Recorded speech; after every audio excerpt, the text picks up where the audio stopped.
And they say if we'll only avoid any direct confrontation with the enemy, he'll forget his evil ways and learn to love us. Don't worry about All who oppose them are indicted as warmongers. They say we offer simple answers to complex problems. Well, perhaps there is a simple answer. Buy this car to drive to work to pay for this car. Buy this car to drive to work to work. Welcome to Yellow Brick Road. I am Jordan, and today this is going to be sort of an open letter to Tim Pool. I'm starting to feel bad. But first, please consider donating to Devon's Journey to Recovery. The GoFundMe link is in the description box. Click the link, read the story, check out the other donations. Make a donation yourself. If you got $5 or more, hopefully, laying around, you want to donate to a charity, you can help out one of our subscribers and his wife, Devon, at Devon's Journey to Recovery. GoFundMe link in the description box. Shout out the Pyramid. Alright, so Tim Pool. The people watching this who have seen my content before probably already understand why Tim Pool sucks, essentially. But he may not realize why people call him certain things. And here's two of the main things that people call him. They either call him, like, you're not a real journalist. That's one. And they call him a secret Trump supporter. That's two. There's more, I'm sure of it. But those are two things that people basically call him, right? Whether it's to be mean or just an honest observation. That's basically what happens with this guy. So I'm going to take one video and basically explain to you like why that's the case and why they have evidence to believe these two things. Just these two things, not, venturing out. So Tim Pool did a video that was sort of tangent to the whole OPCW Syria chemical attack and the OPCW's investigation, their evidence, and the WikiLeaks showing an internal email, leaking that out, showing that, oh, you guys sort of bullshitted your report so that it'll keep us in Syria. Essentially false flag, selling a false narrative to the populace so that we can stay in perpetual war. That's basically the theory as I understand it. So what he's doing in this video is he's basically defending a Newsweek journalist. I'll show you the title of it. Journalist quits after outlet refuses story on massive Syria scandal. Was Tucker Carlson right? Now, if you know Tim Pool's content, you would understand that, okay, he's probably not going to go over that. He's probably not going to go over like the full scope of the Syria scandal or why it's even called a scandal. He's not going to go over like, oh, is Tucker Carlson right? That's not what this is about, really. He turns this story into talking about, defending journalists. Like, oh, all journalists, or if you want to be a real journalist, of course you should cover conspiracy theories and all that. But once again, I'm sort of venturing out, but let's try to stick to those main 2 points of people being disgruntled with Tim Pool, right? The first thing, let's start with that. They don't consider him an actual journalist or a real journalist. In fact, you might even say a fake journalist, as in he's posturing as though he's a journalist, but he's really not. And here's some evidence for that. Remember, you should already understand about the OPCW stuff and all that. If you haven't, you should go back and look into it. But here we go. They say during Carlson's show, he replayed a monologue from 2018 during which he urged viewers to be skeptical of the attack because geniuses are making it up, saying, universal bipartisan agreement on anything is usually the first sign that something deeply unwise is about to happen, if only because there is nobody left to ask skeptical questions. And we should be skeptical of this, starting with the poison gas attack itself. All the geniuses tell us that Assad killed those children. But do they really know that? Of course, they don't really know that. They're making it up. They have no real idea what happened. Now, I'm going to say, oh, I agree with Tucker right there. I agree with Tucker Carlson right there. But I've also, I didn't learn that from Tucker Carlson. I agree with them, but I learned the information from people you would consider actual journalists. But anyways, this is what the guy who's basically posing as a journalist says to that. Of course, they don't really know that. They're making it up. They have no real idea what happened. Well, I'll walk that back a little bit.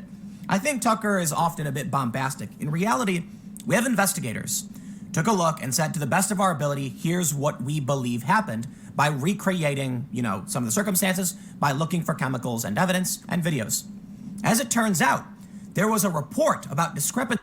Maybe there's more context. He says he's walking back Tucker Carlson's statement. I don't know why he's walking back someone else's comments, but that's what he's claiming to do here. And to my ears, I'm like, oh, that sounds pretty correct. I mean, you could say it's somewhat hyperbolic, right? Based on evidence, but it's still it's scratching at the truth, I would think, based on the information that we understand. So I don't understand what he's walking back. Maybe he'll give us some context here. Chemicals and evidence and videos.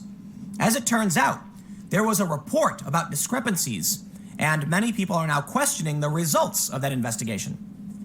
Fox News host has renewed his skepticism of the Douma incident in light of an email that WikiLeaks reportedly published from a member of the OPCW who accused the team of covering up discrepancies. The OPCW was tasked by the UN to investigate the attack and find the responsible parties. They say, like Carlson, Russia and the country's allies have used the email to question the OPCW's conclusions that chlorine was likely dropped from an aircraft in Douma. Some have also promoted a misinformation campaign that reportedly hopes to discredit the OPCW's findings in an effort to absolve Assad. So they go on to say that Bellingcat discovered it was an interim report, that this was before they released their final conclusions, and so that's why I think it's important to walk things back. There is doubt here. That's important, though. So he thinks that it's important for Tucker to walk his comments back because Bellingcat said, no, it's still legitimate that Assad gassed his own people. Or, Tucker's misrepresenting, and WikiLeaks are misrepresenting what that internal email was about, or when it came about. I think that's one of their main arguments, is that it came out before the final report and that they did include what's in the email and all that shit.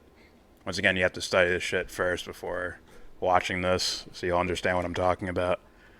But the question is, why does Tim Pool just immediately accept Bellingcat?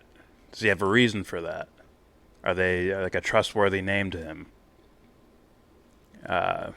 Maybe we'll find out. Let's play some more of it. Should we be getting into a conflict when you have stories like this? Well, let me show you something. Right now. Well, you just said okay with Bellingcat, but they're sort of selling the conflict that you don't want. But anyway, maybe he'll give us context on why Bellingcat's okay. Most people are going to say, or actually, I'll give you a better example. Media Matters is smearing Tucker Carlson, saying he's pushing conspiracy theories because that was about an interim report. You got to look at Bellingcat. Okay, hold on. I don't know. I really don't. I can say there's some doubt. I'll defer to Bellingcat. They seem to be an expert on many of these issues. Fine. Now I'm really, really confused because I'm not a journalist. I believe this guy claims he's a journalist, yet he takes the approach of, I don't know. What does he say about Bellingcat? Bellingcat. Okay, hold on. I don't know. I really don't. I can say there's some doubt. I'll defer to Bellingcat. They seem to be an expert on many of these issues. Fine. Why? Why do you defer to them? I don't get it. Now, what's going to happen now is I'm going to play a clip from the Corbett report, who did a video titled The Douma Hoax. And there's some portions in his video that say something about Bellingcat, along with what he's gonna use someone else I would consider credible as well. That's Caitlin Johnstone, who wrote an article about Bellingcat's refusal to accept, hey, evidence may be fucked with here. Well, 2 days later, Caitlin Johnstone responded to Elliot Higgins, and, well, we're going to read an extensive quotation from her response because it is a very well done response. It is under the title Narrative Managers Faceplant in Hilarious OPCW Scandal Spin Job, and it reads, in part, quote, Imperialist propaganda firm Bellingcat has published a response to the ever-expanding OPCW scandal, and it's gotta be seen to be believed. Before we begin, I should highlight that Bellingcat is funded by the National Endowment for Democracy, which, according to its own co-founder, was set up to do overtly what the CIA had previously been doing covertly, namely orchestrating narrative management geared toward the elimination of governments which refuse to comply with U.S. interests. NED is funded directly by the U.S. government, which means that Bellingcat is funded by the U.S. government via an organization set up to promote imperialist regime change agendas. Bellingcat is also funded by Open Society Foundations, another imperialist narrative management operation. Syria has been the target of what may be the most sophisticated propaganda campaign in history, and Bellingcat has been consistently rallying behind even the most transparently ridiculous tools of this campaign. This includes the notorious Bana Alabed psyop, which at its height saw CNN staging a fake scripted interview featuring a 7-year-old girl assigning blame to Bashar al-Assad from an alleged sarin gas attack in Khan Sheikhoun.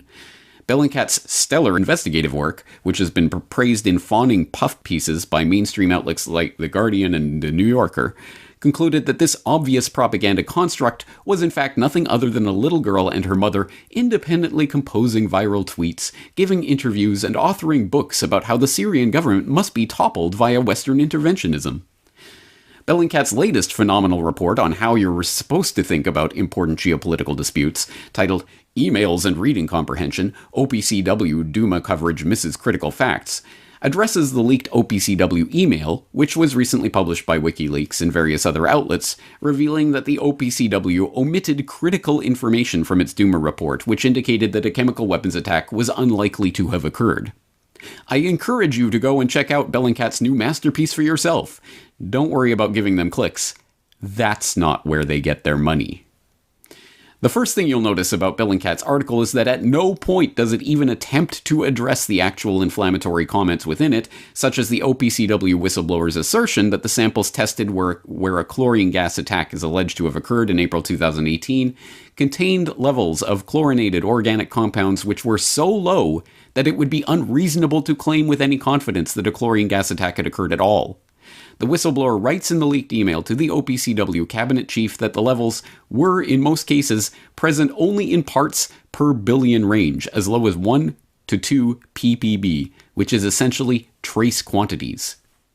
As we discussed previously, early skeptics of the establishment Douma narrative highlighted the bizarre fact that when the OPCW published its interim report in July of last year, its report contained no information about the levels at which the chlorinated organic chemicals occurred. Chlorinated organic chemicals occur at trace levels in any industrialized area, so they are only indicative of a chlorine gas attack when samples test at high levels. The email said they didn't. The OPCW omitted this in both its interim and final reports. The whistleblower told journalist Jonathan Steele that the levels found were comparable to and even lower than those given in the World Health Organization's guidelines on recommended permitted levels of trichlorophenol and other COCs in drinking water.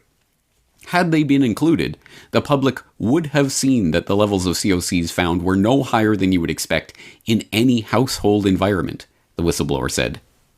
In a new Fox News interview with Tucker Carlson, Steele explained the significance of this revelation. The main point is that chlorine gas degrades rapidly in the air, so that coming in 2 weeks later, you wouldn't find anything. But what you would find is that the gas can contaminate or affect other chemicals in the natural environment, yes, so-called chlorinated organic chemicals.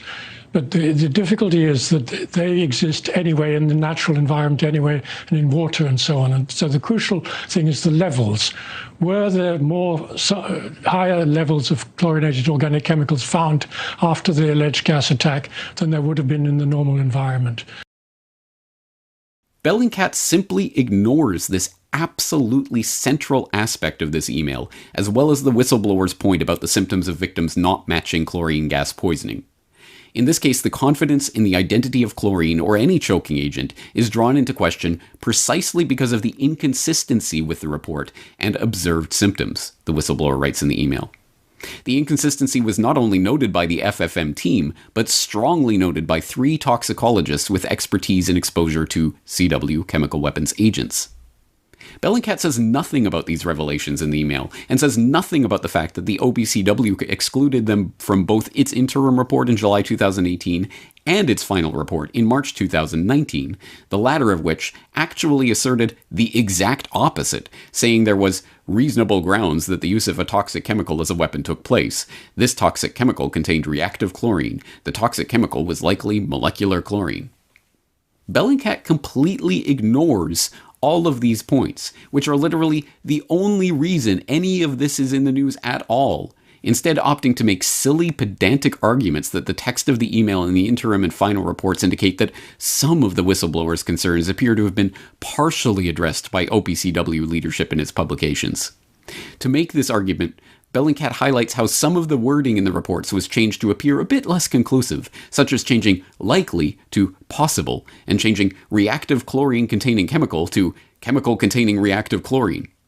By highlighting these barely significant changes, Bellingcat attempts to spin the narrative that there was no internal OPCW cover-up of its investigators' findings at all, which is of course invalidated by the fact that its final report concluded that a chlorine gas attack had taken place, despite the whistleblower clearly stating that there is no basis upon which to conclude this.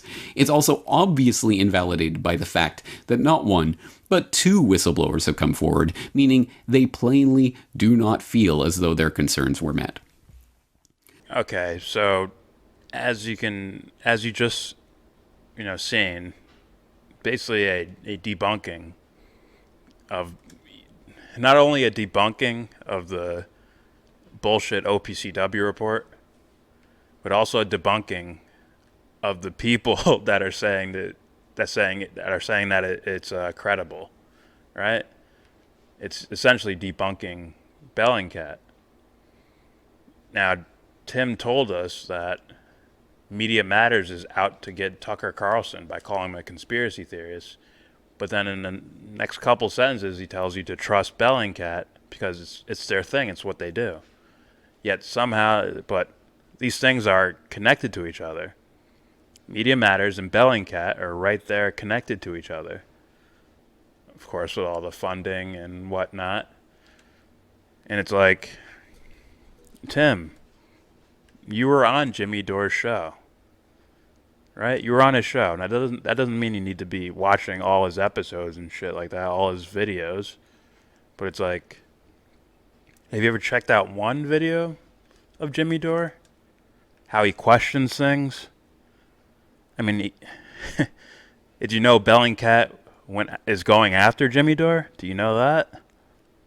So this is serious. This is what they do. But then Ben Norton says the website which published this ridiculous smear piece, Bellingcat, is funded by the U.S. government's regime change arm called the NED. So this effectively is a U.S. government-sponsored attack on a few anti-war, anti-imperialist journalists in alternative news. That's exactly what's going on. And I got to tell you, I feel pretty good that I got singled out. It was nice. It's like, fucking CIA coming after me. They know who I am, motherfucker. Isn't that great?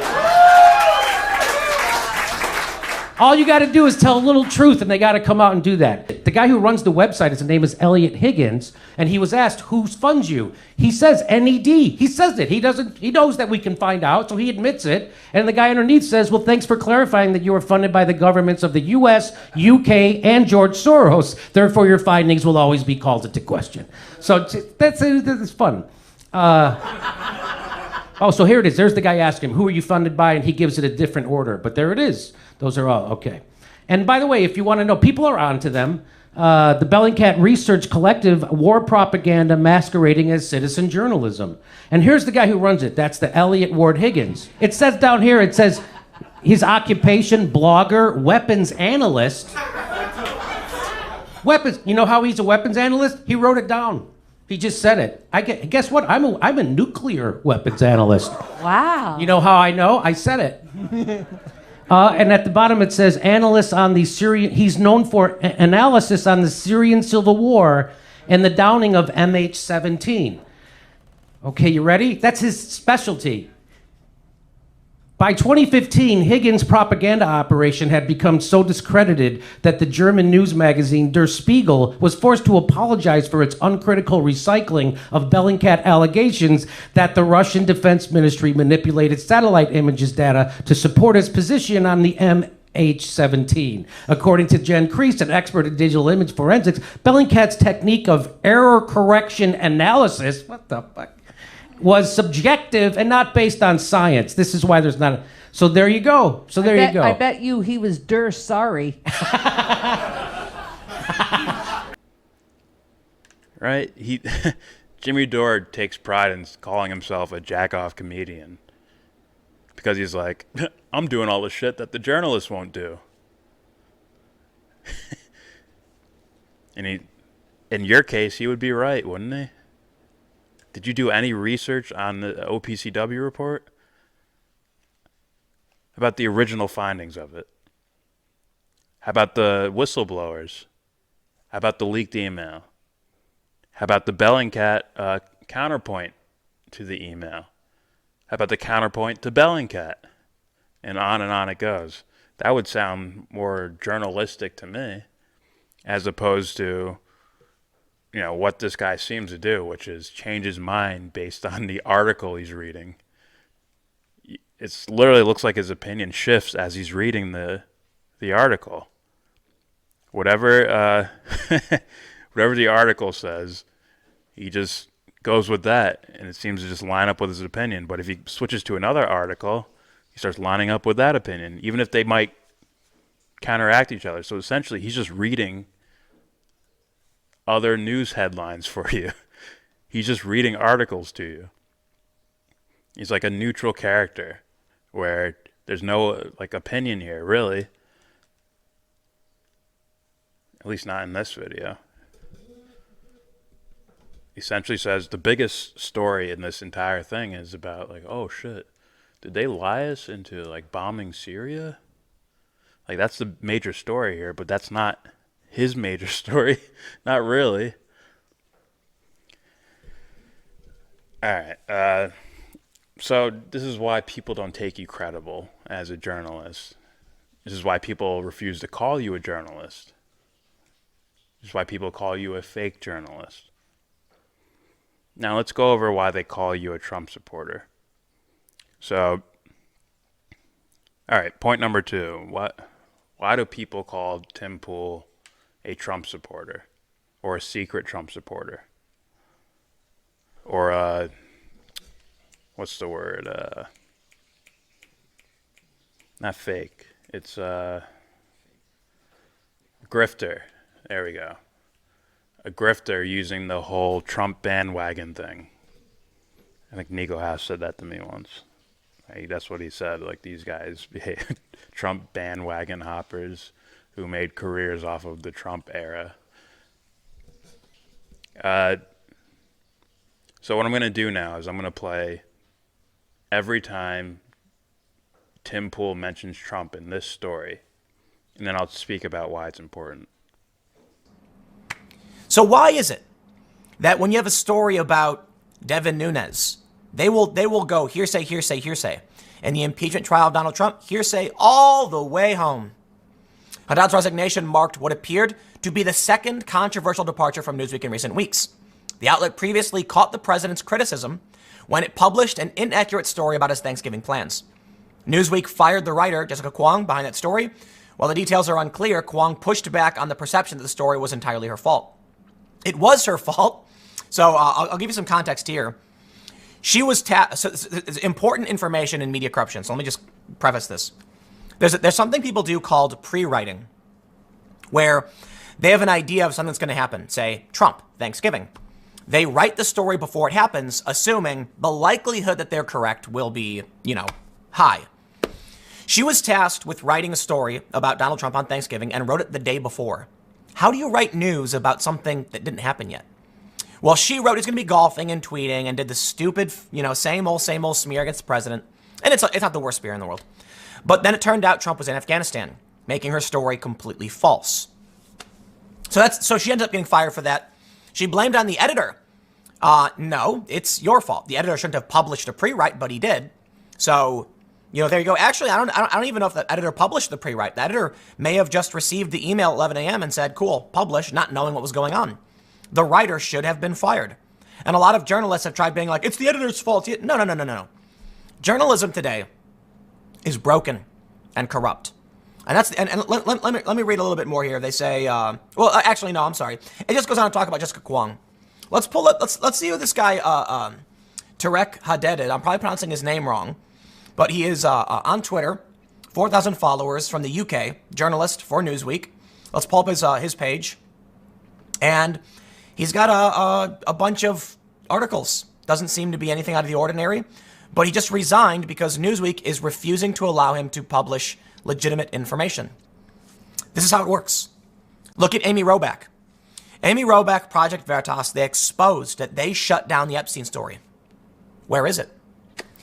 If she was justified in her reporting, where is that story? If Newsweek is going to write that Bellingcat said X, Tucker Carlson is wrong, and so is Media Matters, I have to question. Now, I know Newsweek is left-wing biased. It is what it is. This may be, you know what, man? We're going to be brought into wars. The New York Times, they lied. Or I should say they were wrong about WMDs. And we should have trusted them. And we got involved in a war that to this day just keeps going. And now we have this. They roped us into interfering in Syria. We don't know exactly what happens. Perhaps the OPCW report is justified and fine. Okay. Trump fired 59 Tomahawk missiles at Syria over stories like this. And now we have a reporter. Newsweek won't let him tell the story. They're calling him a conspiracy theorist. That's what you get when you ask questions. You cannot do journalism without being, to a certain degree, a conspiracy theorist. That's a fact. There was a saying, I can't remember who it's from, but a good journalist starts off as a conspiracy theorist, but then works from point A to figure out what the facts can prove. A journalist is going to say, these emails were leaked. I wonder what happened. And by doubting the official narrative, they will call you a conspiracy. Why won't you believe the government? Why would the government lie? What do you mean the government story isn't true? Why would you pursue this? Like with Sweden. When Donald Trump said last night in Sweden, I said, okay, I'll go there and check it out. And I was inundated with messages from the press. People I used to work with saying, don't do it. What do you mean don't do it? I'm going to go do journalism. No. Believe the official narrative. Don't investigate. That's what they say. So he pitches a story and they shut him down. And let's see how far back this guy's record goes. I'm going to scroll down. See how many. So what you're seeing right now, and I'll explain to you, is Newsweek articles written by this guy. And it appears that he's got 6 pages so far. Let's see how far back this guy's tenure at Newsweek goes. It goes back 6 pages. His first story from September. So it doesn't look like he's been there very long, but he's written a lot. His first story that appears on Newsweek is about Jordan Peterson checking into rehab. He looks like a lost puppy. I wouldn't call that particularly a positive thing for Jordan Peterson. So I don't know too much about who this guy is. He's followed by some conservatives, some leftists. He's followed by Tulsi Gabbard. Surprise, surprise. A journalist who's actually going to do some reporting on international issues, which may debunk the pro-war narrative, was told by Newsweek, zip it, and he was forced to resign. The media is corrupt. I'll end by saying this. The media establishment and the Democratic establishment are essentially the same thing, as far as I'm concerned. I'll leave it there. You know, I don't need to go... the story speaks for itself. I'll see you all at 4 p.m. on the main channel, youtube.com/Timcast. Thanks for hanging out.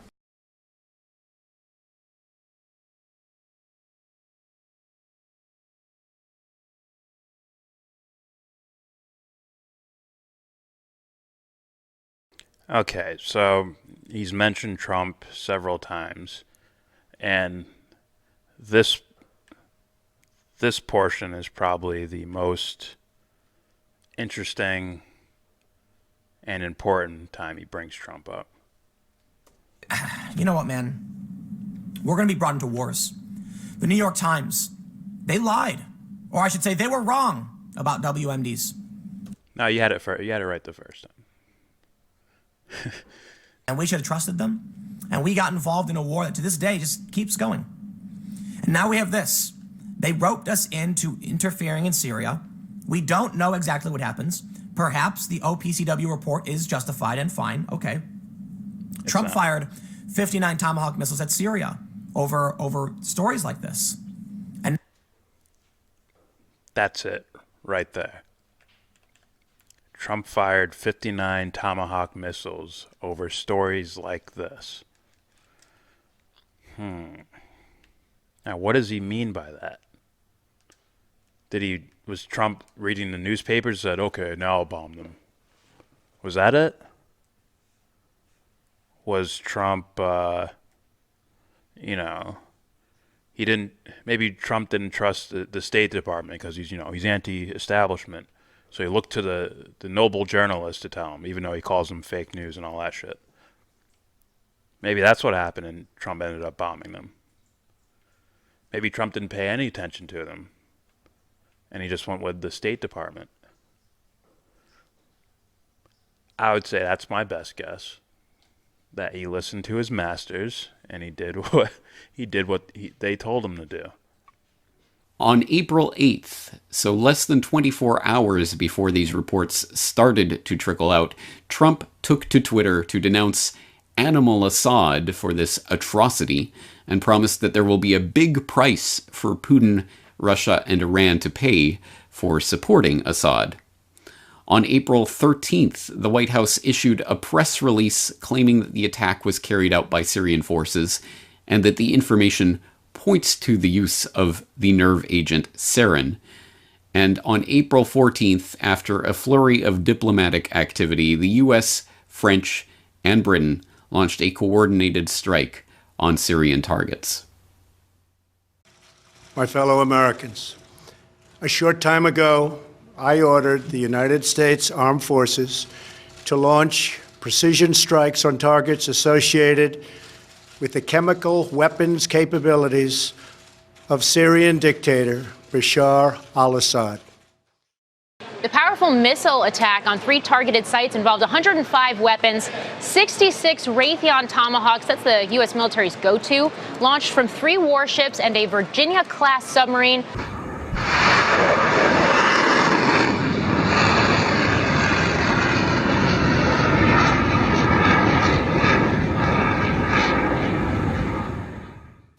That same day, April 14th, 2018, investigators on the fact-finding mission from the Organization for the Prohibition of Chemical Weapons, the OPCW, arrived in Syria to begin their investigation into the incident which the US, Britain, and France had just struck Syria for.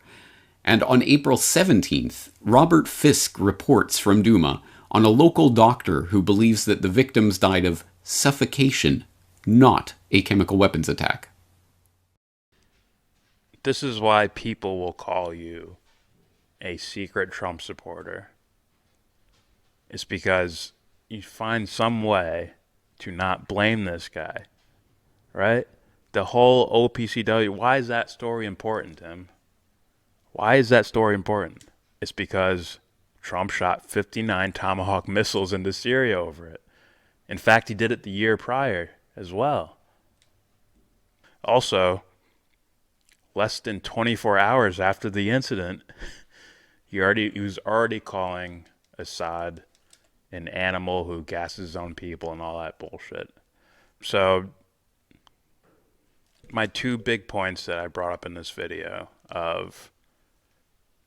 about Tim Pool, that people say about Tim Pool, you know, the fake journalist or the secret Trump supporter, right? And it's like, if you sort of combine those two, that's the way this video plays out. You have a story about a possible false flag that could lead us into, you know, more military incursions in Syria, right?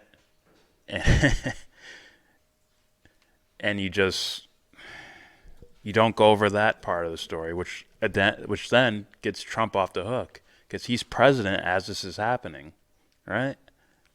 Do you let George Bush off the hook in Iraq? Like, would you do that? So, this is why people look at you this way. This is why people look at you as those things. I mean, I don't know any.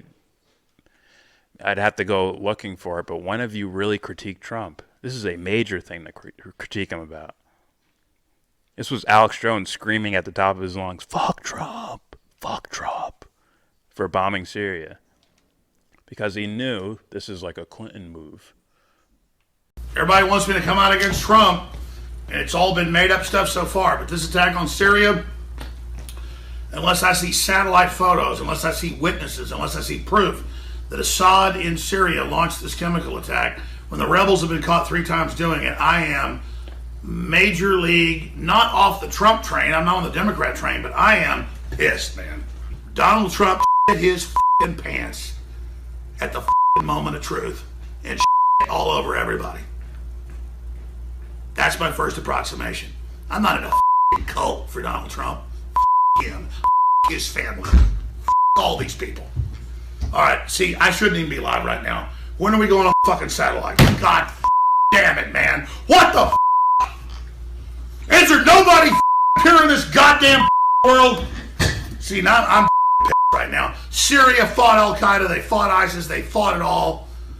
And now you got Mattis and all these people shitting all over us. He'll say shit like this. Let's see if I can find it. Just listen to this and this will tell you everything. This is not a neutral journalist who's just I'm just looking at facts only. It's everyone else who's being biased or what and whatnot. Like, no. Watch this. The media is corrupt. I'll end by saying this. The media establishment and the Democratic establishment are essentially the same thing, as far as I'm concerned.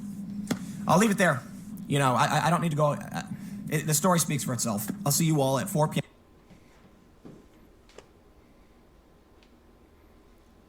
So the media that hates Trump, but also Trump bombed Syria without evidence.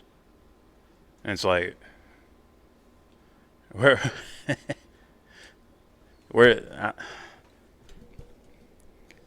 very weird analysis. What about the media that praises Trump without questioning him? Because I'm pretty sure Tucker Carlson was a minority in regards to what he's talking about and happening in Syria. I'm sure he is. I'm sure it's him and maybe one other person.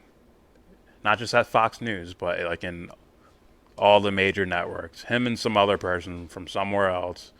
Those two probably the only ones saying something about this. And apparently you're not either in the independent media. Alright, that's it for me. Please subscribe if you like, comment, agree, disagree. Get this video out to Tim Pool. I don't usually ask for people to share the video, but I'd like you to share this directly to Tim Pool. As many times as you like. Harass him every day if you have to. Send them this video.